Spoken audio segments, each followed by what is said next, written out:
2017, the Libertarian Union was formed. Finally, the average Joe Libertarian could find a thriving community of independent podcasters and content providers, all in one convenient location. At Libertarian Union, we'll always have the latest news, interviews, discussions, and even movie reviews. With hundreds of episodes and more added all the time, you'll always find something fresh at libertarianunion.com.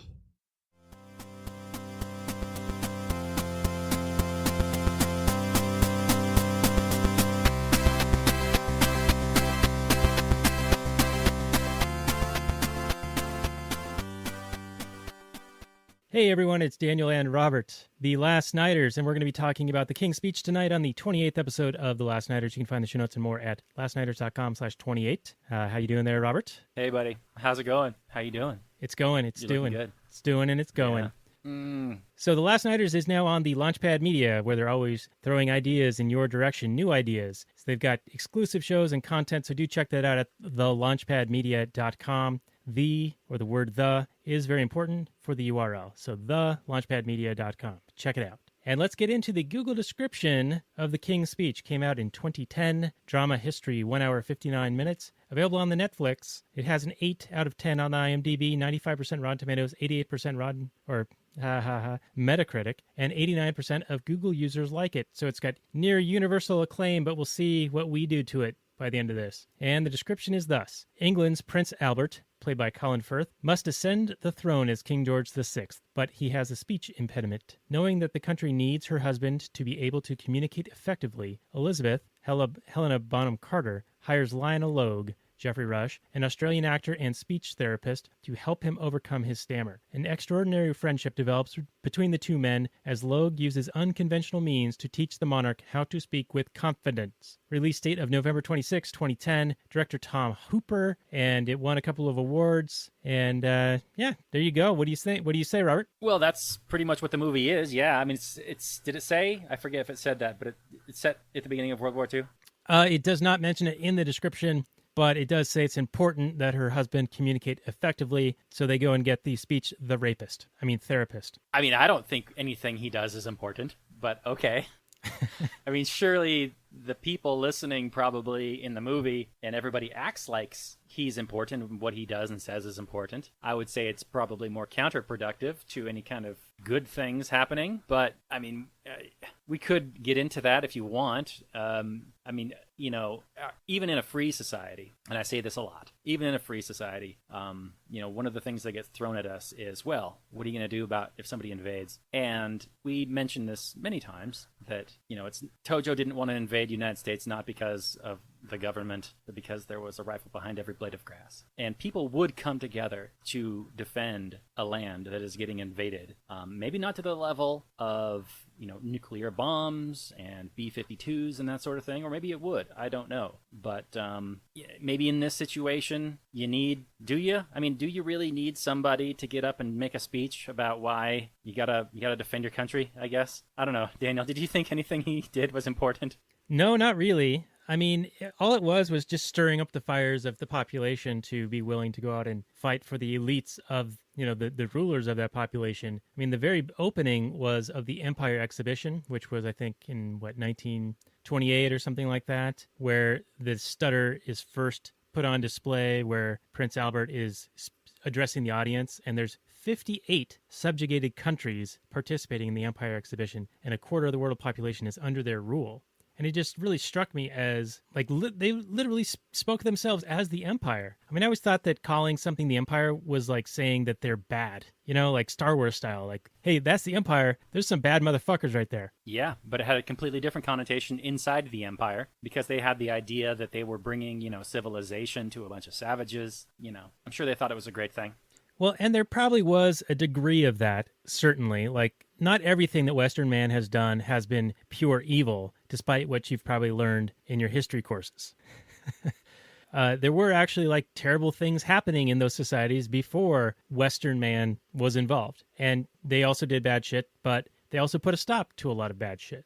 There's a great talk by Ralph Rako that is part of this Mises home study course that I've done, and it's about the European miracle and why it was able to happen. And I'll put a link to that on our show notes page. It's a great, fascinating listen.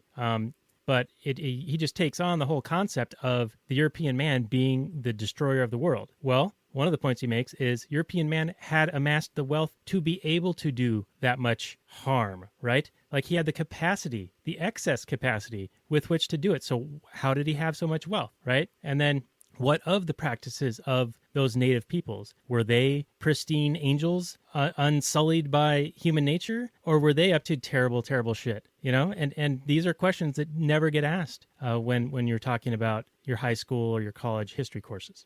Sure. Yeah, I would recommend, or at least recognize that you really have a situation where there's the winners and the losers. If the situation had been reversed, would these people with a similar mindset just do the same thing? Because really you're talking about this authoritarian spreading your ideas around the world and thinking that you're the best and you want to make the world in your image. And like you said, I mean, the people that they're conquering aren't necessarily angels, but I still don't think it's necessarily like defensible. I'm not going to sit here and say that British troops landing in South Africa just because and then conquering a bunch of African tribes is like defensible in that sense. It's definitely an NAP violation. But you're right. I mean, once they do conquer those people, they are bringing in things and they're building roads and telephone lines and electricity and running water and all sorts of things that is in a way improving the lives of some of those people. But you also could have done that exact same thing in a peaceful way. You could have sold them that stuff. You could have traded with them. You wouldn't have necessarily needed to conquer a people and subjugate them at the end of a sword. Yeah, I wholeheartedly agree. I mean, my only point is that it's not purely an evil undertaking that was happening, right? There were other evils in the world. But I think that humanity, society in general, has evolved and gone through several stages of enlightenment, and I think that we're still working towards one where we actually have a recognition of individual freedom on the level that you and I advocate. And by no means were they there, 100 years ago, 200 years ago, not even today. We're working on it, and I think that the internet is the new Gutenberg press, which is allowing people of like mind to come together and exchange ideas and promote messages. That's what we do on our show, talking about movies from the free market, unconventional, real unconventional film analysis from a free market perspective. That's what we do. So I think that essentially we're not there yet, and they were even further away from the ideal back then, back when the British Empire, which took over from the Dutch Empire, which took over from the French Empire, which took over from the Spanish Empire, and on and on and on, right? Going back and back, like empires rise and fall. So anyway, I didn't mean to derail us into this, but let's talk about Lionel Logue, if you don't mind, unless you have anything else to add for our opening here. No. Let's go ahead. Let's start off with Logue. All right, so Logue impressed me because even after he knew that this was the prince and royalty and whatever, he was still like, my house, my rules, my turf, you're going to do what I ask you to do because you're here and you're seeking my assistance, my help with your problem. So he was a no shit taker for the most part. I mean, he as it wore on, he acquiesced a bit, but I was really impressed with his no-nonsense attitude. What are your thoughts on Lionel Logue? Well, he was the one person in this movie who, upon learning that he's talking to, the prince, and then he becomes the king, and the Duchess, right? The Duke and Duchess of Windsor, is that who they are? And then they become the king and the queen. They were York, but yes. Okay, well, York, whatever. But it's good to be exact. So he's the only one that doesn't immediately start bowing and scraping and groveling before these people, which is just, when you see it from my point of view, is just disgusting. And just people, finds out that you're a royal person, then all of a sudden they're like bowing and, please forgive me, great lord. And Logue is just like, yeah, okay, what's up? You want to do this? You're doing it on my terms. And I'm calling you Bertie. And we're equals here in this room. And that's the only way this is going to work. And you're going to deal with me making you uncomfortable and talking about things you don't want to talk about. Because he's basically a psychologist. He's trying to get at the root of why Bertie's stuttering, it's clearly, he demonstrates in their very first meeting why it's not a mechanical issue. It's a mental issue. Not to say that the brain isn't mechanical, but you know what I'm saying. And so he's, throughout the movie, it's him testing the boundaries, trying to get this prince guy to get comfortable with him enough to open up, to try and really understand and get at, the reason why he's stuttering. And that was one thing that I thought was really kind of missing from the movie, is that one scene where he kind of understands, and there's like a revelation. And this is why I've been stuttering this whole time. It's because of this, because of these expectations or whatever it is. That we never get that scene. And maybe that's why at the very end, like all of a sudden he's just kind of smooth on this speech, and we're not really sure why. He says he stutters a little bit, but he says that was intentional. I don't know.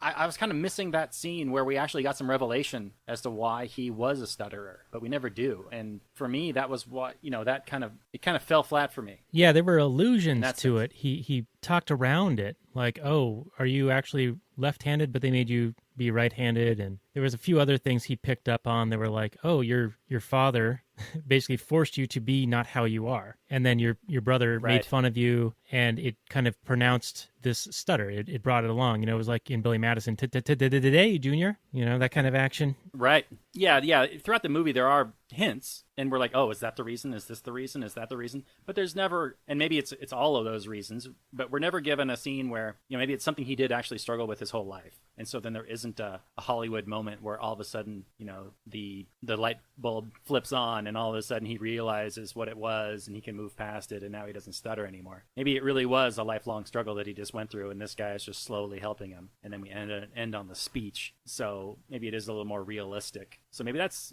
for the best. I don't know. Maybe, but it didn't. If you're going to tell a movie where the character is struggling with this thing, he's got a problem, and he's going to a guy to help him with that problem, and then we don't resolve that problem, it just feels a little bit weird at the end. A little bit unsettling for the movie to be about him having a problem and going to see that problem fixed and then not fixing that problem, and then the end.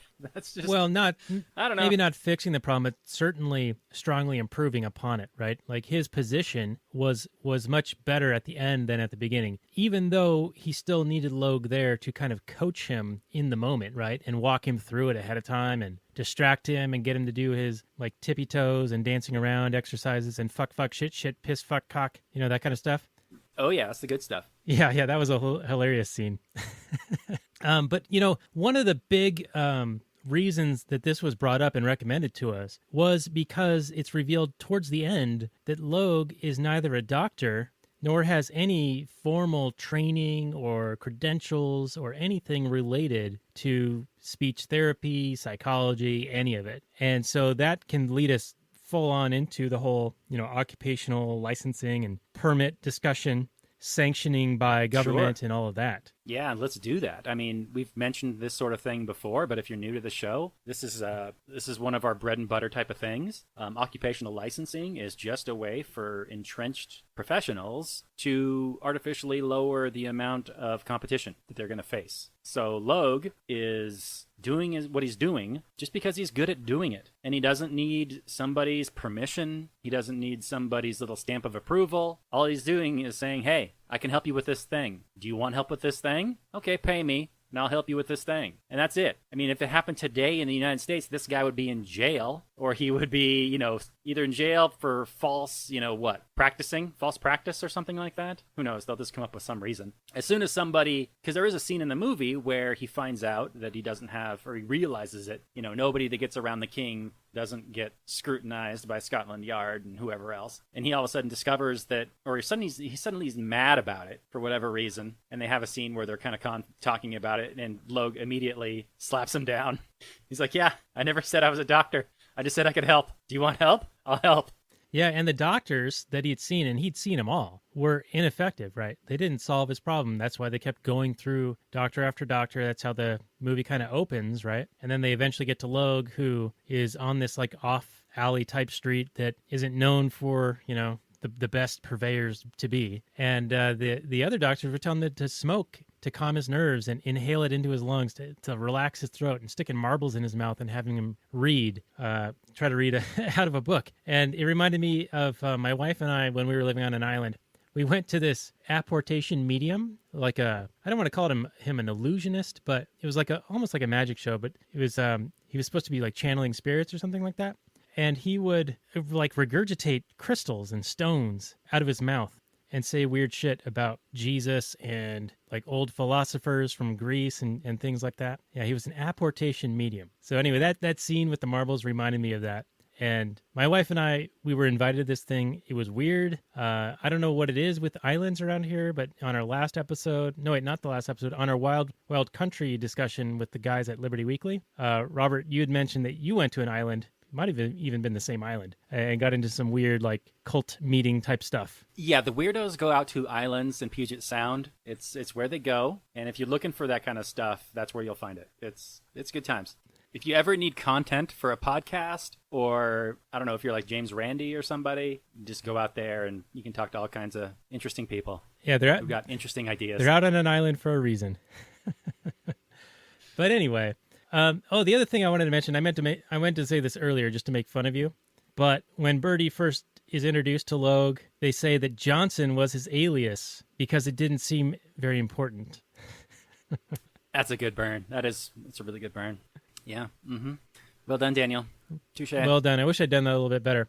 Oh, hey, one other thing I wanted to ask you. We did the Harry Potter movie last week, and was the little character who like greeted them at their very first like official session, was that little Ron Weasley, the character Willie?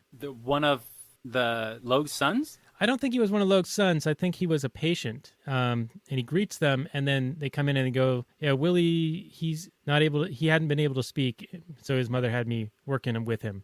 But it looked just like Ron Weasley. If that looks like Ron Weasley to you, then let's say it's Ron Weasley, because I don't remember. It didn't stick out to me that it was Ron Weasley, but it very well could have been. I don't know, when was this movie made? 2010. Okay, then it couldn't have been. Because Ron Weasley is like a little kid. He's like 10 years old in 2001's Harry Potter, so he would have been like 20 years old. Oh, well, never mind. Never mind. All right, well, back to the occupational licensing. So the official doctors who had the credentials and the education and the certifications and the permits and the license and all that crap were recommending that he smoke and do stupid shit. So yeah, and that leads to one of the funniest scenes in the movie, if not the funniest, where the prince is telling Logue that, Logue is telling the prince that sucking smoke is bad, and then the prince is like, well, no, my doctor says it relaxes the throat, and then he says, well, they're idiots then, and they said, well, they've been knighted, and then he goes, well, then it's official. Which is cute. All right. But what did you think about Firth's acting in this movie? This seemed to be just like a Firth kind of showcase. This reminded me of, one of, probably Jeffrey Rush's most famous movie, My Left Foot, where they play somebody with some kind of disability, and it's always kind of celebrated. If you can pull off some sort of disability consistently for a whole movie, like the world cheers. And there's a certain amount of impressing that goes on. I mean, I thought he was the best actor in the movie, but he also had the most to work with. You know what I mean? Yeah. Now, wasn't it Daniel Day-Lewis who was in My Left Foot? I know Rush is famous for being Oh, yeah, you're right. It's the piano movie. What's the piano one? Shine? That's it. Shine. Yep. Yeah, but you're right. I mean, I knew it was some movie where they got some disability. Right, and My Left Foot is one, and Shine is one, and wasn't there one with Sean Penn, Milk? Wasn't he? Not Milk. It was the one where he's works at Starbucks and he's got a little girl. He's got Dakota Fanning. Oh yeah, I don't remember the name of it. Milk is the one where he's the politician. What is the one where he's half retarded? Yeah. Anyway, some of our listeners will know what we're talking about, and this is of course what Robert Downey Jr. in blackface makes fun of in Tropic Thunder, where he says, "You never go full retard." Yes, that's right. Bringing it all together. Firth's performance I felt was really good because he was struggling, right, and he was doing that very believably, and he was a bit of a cunt, like when Birdie would get angry and his stutter would go away, when he'd swear and get angry, but man, he was quick tempered. He was a big jerk. Yeah, and he also, insisted that he was called, the prince or, his royal highness or whatever title or whatever, as if his status of birth means he's better than you. And the way that the doctor smacked that down was really nice. Yeah. And then when Birdie said to him, I hope you're not charging me too much money. And Rush still takes no shit and defies him at every turn. And he says, I'm charging you a bloody fortune.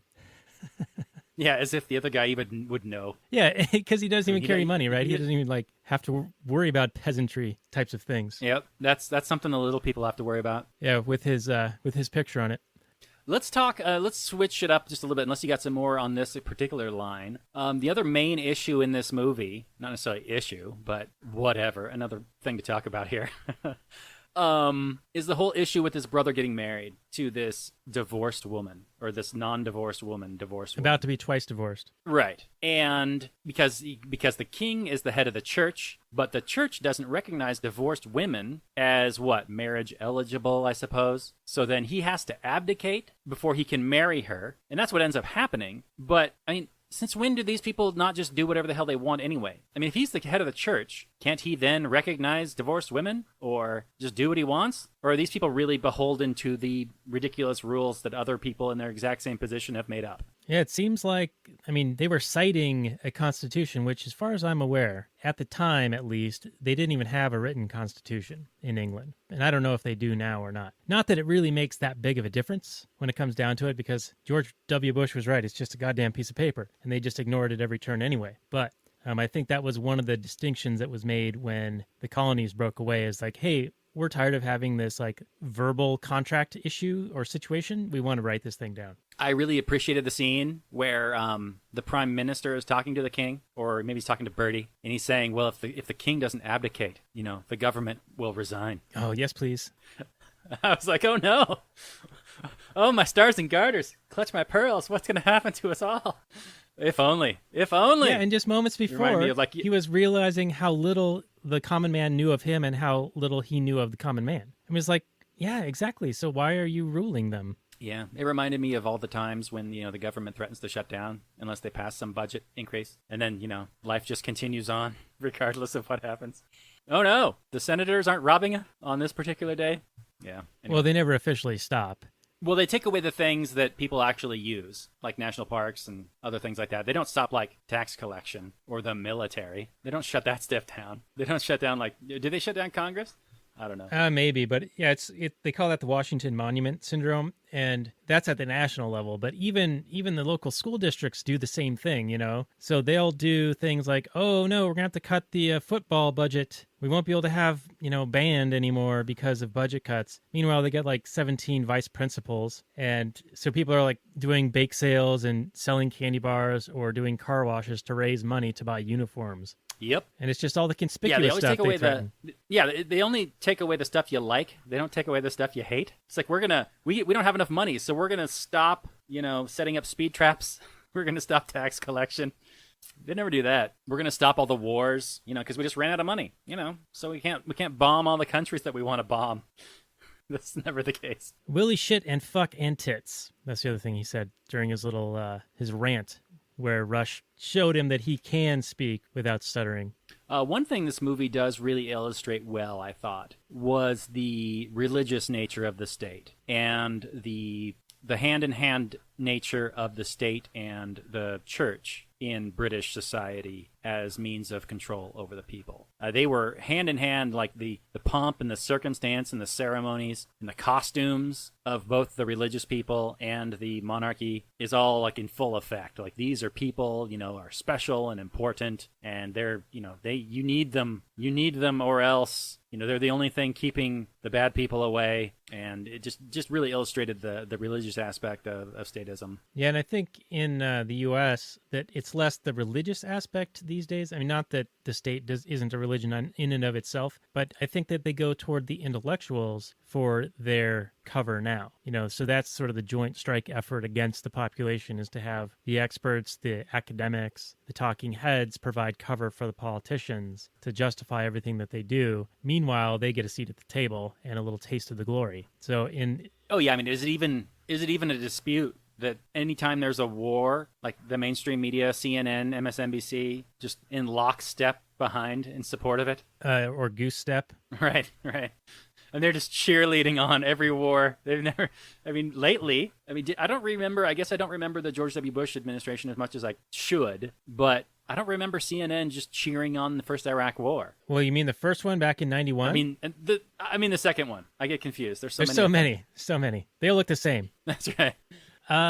Yeah, I I don't want know. to say I don't know. that there was a little bit more resistance to Bush in media at the time. I feel like there was a bit more anti-war sentiment going on and people actually protesting. I think the left was better at that at the time, and then when Obama came in and essentially doubled down on all the same failed Bush policies, but he got a free pass, and if you criticized him for doing the thing Bush was doing, you were a racist. Indeed. Yeah, it's funny how, I don't know, how much influence the mainstream media seem to have over the general popular opinion in the United States. And maybe they're only reporting on their own biases because, clearly, I mean, Trump won the election in 2016. So they weren't always right. But, I mean, the anti-war left just disappeared. Yeah, I thought they'd be coming back. Under I thought Obama. they'd come out of hibernation, but they haven't, I'm really surprised by this. But I mean, if the mainstream media were still to report on the wars, honestly, truthfully, I mean, I was recently watching the Ken Burns Vietnam documentary, and I have my issues with it. It's not perfect, but back then, like every night, there would be some horrific massacre on the news, and as a result of that, there was a massive anti-war movement, and I don't know if it was just Obama's policy of you can't show this on TV anymore that did it, or the mainstream media just stopped covering it like that, or just stopped covering it at all, and that's why the anti-war movement went to sleep. It seems like people aren't necessarily principled. It's just, they're kind of like dogs chasing sticks, and whatever they see in front of them at the time is what they're upset about. Yeah, crows and so if the shiny mainstream objects.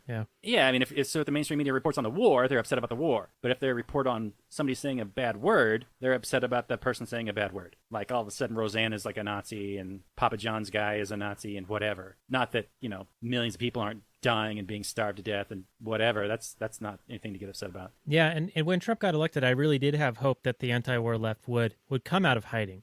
But they really haven't. And, it's really bizarre. And we'll get back to the King's speech in a minute. But I was expecting it, right? I was expecting them to hate Trump for everything, legitimate or not. And it seems like they focus on the dumb shit. I mean, sure, some of it is, obviously horrific. Like he's a quote-unquote leader of a country, the biggest mafia gang. He's going to do some terrible shit. But they're totally ignoring the really, really, really bad stuff, the foreign wars and occupations and shit like that. I mean, if it's like they're looking for any little thing to be mad at him about, when there's plenty just right there in front of you to be upset about, legitimately. Yeah, I mean, if he dropped a bomb that killed 50,000 people, but he also called them like a slur, A shithole country, there would be 10 times the outrage about the slur than about the murder. I don't know if there people think that the murder is legitimate. Like, oh well, he's got reasons to do that, but there's no good reason to say bad words about them. I don't really understand it. Maybe because I just have this luxuriant position of having a principle that I follow and understand. Well, he wasn't presidential until he dropped bombs. Do you remember that? I do remember that. I think CNN said that. Yeah. That was like Wolf Blitzer. So good times. Yeah, so that's where we're totally at flipped with the the script. principles these days. All right, well, back to this movie. There was another funny line that I really enjoyed, and it was where they had bet the shilling on whether he could read the, is it Hamlet, right? The soliloquy. Here I am stuttering. Today, Junior, which was the thing that Eric, the Weasley guy, and Billy Madison said during their competition, their academic decathlon. To be or not to be. Anyway, so they bet the shilling, and when Logue finally won it, Bertie said to him, I have no idea what an Australian might do for that amount of money. I thought that was funny.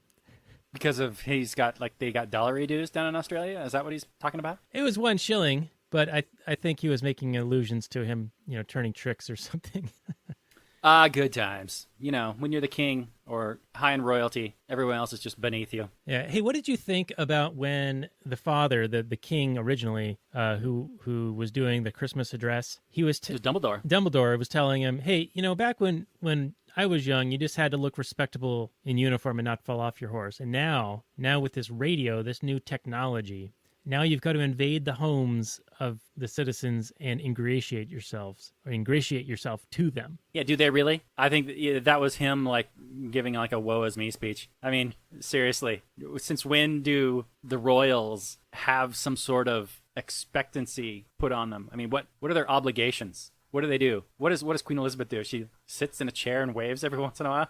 I mean, there's a scene where, Bertie is worried about the pressures of being a king. And I'm just like, really? What pressures? I mean, do you really even... I mean, if he hadn't given those speeches, so what? You're king. You can tell somebody else to give a speech. Well, Hitler might have won. What are the consequences of him not giving that speech? Is he going to be ousted? Or is he going to be overthrown? What? Everybody in that country seems to like worship the guy. The whole family. They have such amount of pride wrapped up in their national identity with the royal family that they could do anything they want, essentially. I mean, as long as they're not barbecuing babies on their front lawn. What? They could probably get away with that, what too, do they got to honestly. worry about? What do they got to worry about? And probably, yeah, they could get away with that. Yeah, I mean, yeah, they got away with the nanny pinching him and not feeding him. Yes. But, I mean, in terms of the way everybody treated them, I mean, the only one who even treated him like another human being was Logue. Everybody else was just bowing and scraping and, oh, King, you're so great. Oh, my God, what a majestic speech. Everybody applaud this guy. Oh, how incredible is this person? And at the very end of the show, like after he gives a speech, then he just stands out on some balcony and everybody's just waving and cheering just to get a glimpse of him. Gross. This whole movie's gross. I agree, it is gross, but I can also see a little bit of believability in the isolation that he had. Even though he was surrounded by people, he didn't have a real friend or connection on a social level. You know, if everyone's bowing and scraping all the time, like, how do you really get to know anyone? So in a way, even though he's surrounded by people, he's still isolated. And we've talked about ostracism multiple times on the show before. So he had a type of ostracism happening with him that I'm sure was affecting it.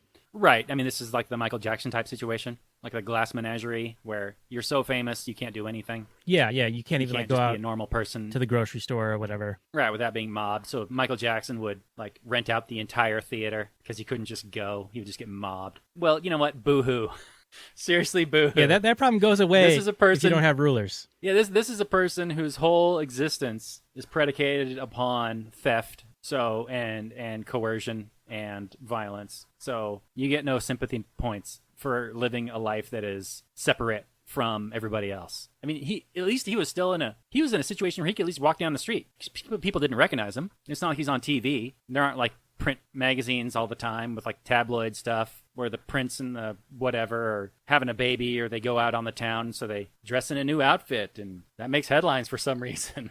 I don't know. I don't mean to shit on things people find interesting, but these people are lauded and celebrated for literally doing nothing, for existing. And because people think that they're living such a fabulous lifestyle. I mean, it's one thing if these people had actually accomplished something in their life, like a Steve Jobs type or something. And, you know, there were like tabloid magazines about Steve Jobs and how great he was, or Thomas Edison at the time, or, you know, whoever, like somebody who's really contributing, like Thomas, you know, Ford or whoever. But no, these are people that exist to threaten, rob, and nothing else. Literally nothing else. I mean, if you want to argue that these people are diplomats and, you know, it increases the stability of society, well, you're not going to get that argument from me. You could make that argument, and sure, there is a pragmatic, real-world argument you could make that there are good diplomats and bad ones and good monarchs and bad ones. Sure, they're all on a scale, I suppose. But you're not going to argue, I'm not going to argue that monarchs are a positive thing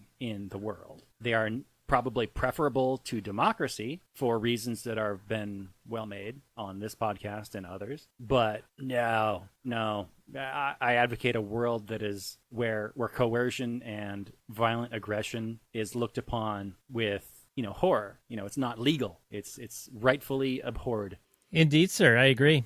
Now, there was a moment that I thought was interesting, and this shows my lack of understanding of how the relationship between the king and the government worked in England. But he was saying, where's my power? Can I form a government? Can I levy a tax? Can I declare a war? And he couldn't do any of those things. And it seemed odd to me because isn't he sort of like the figurehead of a government? And couldn't he just decree that a government exists? And couldn't he levy a tax? And couldn't he declare war?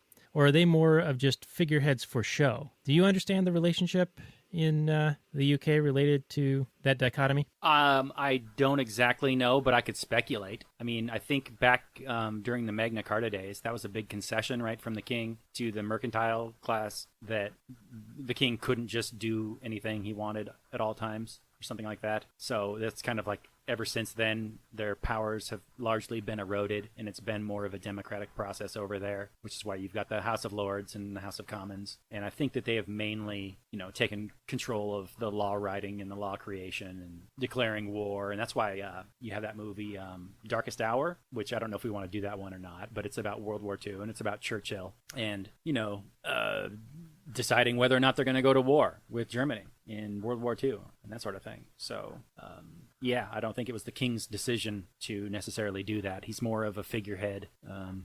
Exactly what power they have, I don't know. Maybe are they the ones that appoint, like the prime minister? Maybe kind of like the U.S. president over here appoints the Fed chairman. I don't know. Yeah, I don't know, but it does seem like perhaps it's a bit of a steam release valve, you know? Like, here's the king, the royal family, and that's for the adulation of the adoring public. Meanwhile, the government over here, under cover of the king, is the one actually doing all the law enforcement and taxing and all of those things. So it, like, gives them a happy face. It's like good cop, bad cop, right? Yeah, it's look at these people. These are your rulers, but they're good people. They're not really doing anything bad. And then you got your parliament, and they're doing all the bad stuff, and you hate them. But you actually look upon your royal family favorably because they're just kind of like figureheads of the nation, I suppose. I could see that. Yeah. And then even the parliament might get a little bit of a pass because, you could always like run for parliament, right? Like that could be you one day. Yeah, we're the people. Government's people, right? Right. And Yep. Robert, if you don't like it, you can either leave or throw your hat in the ring and may the best ideas win. You can go and get elected and go and get Gross, your Daniel. ideas out there and promoted and voted Gross. Yes. Right. Yes. I've heard this argument before. It's a terrible on. argument. It is an awful argument. Completely unconvincing. You got to join the mafia to try to make the mafia less mafia-like. Yeah. So to that, yeah, exactly. Is the mafia argument is the perfect counter to that. So if the mafia held elections tomorrow, would you vote? Would you join the mafia? That's how we look upon government. By what right? It's a group of people. By divine right. Exactly. Divine right of kings. Suck it. All right, so I wanted to go back to the occupational licensing just for a few minutes while we wind this down and then do our final summary and review because we're getting close to the end here. But the the relationship between the king and the church, the archbishop is like, he's the worm tongue in his ear, right? And he rats out Logue and tells the king, hey, he's got no training, no diploma, he's not a doctor, he's got no qualifications. And we've already sort of addressed this earlier. Logue's rebuttal was, well, I get results. I helped shell-shocked veterans from World War I. My only credentials are success. And there were no programs at the time, so there was no way to be credentialed to do this. And then the king says to him, he'll charge him with fraud and throw him in the tower. Yeah.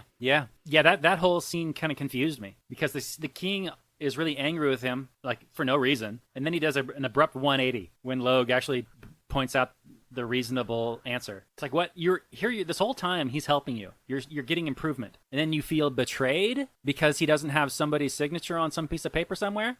What exactly are you complaining about? Right, and the irony of this is like right before they're going to do this ceremony in Westminster Abbey where he literally has to kiss the book, sign the oath, and you're the king. Well, yeah, and say like 3 words or something. Right, yeah. So answer a couple of questions. If you're worried about credentials, all he's got to do is kiss a book and sign an oath. Like, what credentials does he have to be the king? Well, he was born that way, Daniel. Clearly, he's qualified. Lady Gaga would be proud. He was born that way.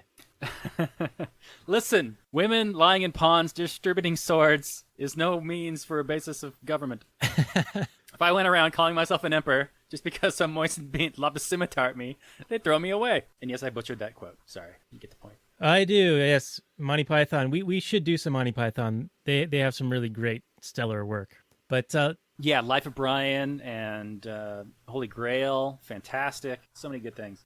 Yeah, we'll have to get that into the mix. But let's get into our final summary and review. And I'll let you go first, but I do want to just give you a starting point. The speech at the end, while delivered fairly well with heavy amounts of coaching, was very gross and full of hypocrisy, where they said they must go to war to prove that might does not make right. So he has to use might to make right, to negate right by might. Well, I don't see why you're confused. That makes total sense. Yeah, if you're looking for consistency from a group that predicates itself on violence and coercion while at the same time pretending that it's virtuous and benevolent, you're barking at the wrong tree. But, I was kind of just grossed out this whole movie. I thought it was interesting, Helena Bonham Carter without a ton of makeup on, which is interesting.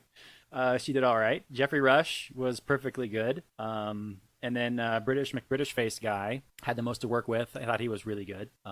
Almost to the point where it was painful to watch his scenes. You know, he's like stuttering. Watching anybody with a speech impediment is really kind of difficult. I mean, you just want him to like get it out, say what you're gonna say. Let's move this plot along. But you know, for what it was well done. I can see why it got the critical acclaim that it did. But you know, these movies that glorify thugs and murderers and claim that they're benevolent defenders of the people, you know, it's funny because they actually do get to defend the people at times, you know, well, and by defend the people, I mean, you know, conscript the people to defend themselves, which they would do anyway. But, you know, when Hitler declares war on Britain, or did Britain declare war on Hitler? I think it was the other way around. I think they didn't get, right, they had a certain deadline to hit, and then they didn't hit that deadline, so then war was automatically declared because Germany invaded Belgium, and then they had a defense pact with Belgium, and so then they had to go and defend it, or at least according to the pact. I don't know. It gets all complicated. Something like that, though. If anybody's interested, yeah. There are plenty of documentaries and podcasts that detail that big time. So I'm sure you can check that out if you're really interested, or if you're just hearing about this for the first time on this podcast, which I find very hard to believe. Anyway, this movie, you know, it's competently made, but God, I just can't get past the subject matter. It's really hard for me to get past the subject matter. So I'm going to give 2 numbers. From a pure movie perspective, this movie's like a 7.6 or something like that. Like, it's well made, it's well acted, it's well written for the most part. It's historically somewhat accurate, at least it seems to be. I mean, those names are all the same, and his daughter Elizabeth becomes the queen and blah, blah, blah. But from my personal taste as a voluntarist, I can't give this movie anything above like a 3. It's just gross. This is not a movie I would come back to or watch again. It's to watch people just bow and scrape before people just because they were birthed by other people that you would want to bow and scrape to for some reason. It's just gross. Daniel, what's your score? Well, I'm going to give just one number, and I think it's going to be based mostly on just the craft of the movie, and it was interesting to watch, and I really had an appreciation for Logue not taking any shit despite who his client was, so I enjoyed that part of it. The other thing I really liked was how the movie was shot. There was something about like the scenes where they had a lot of negative space. Did you notice this in the movie? Where the main characters, when they were speaking, they were sort of off to one side and the background was very large. And like it was really prominent in Logue's office where he was treating Bertie.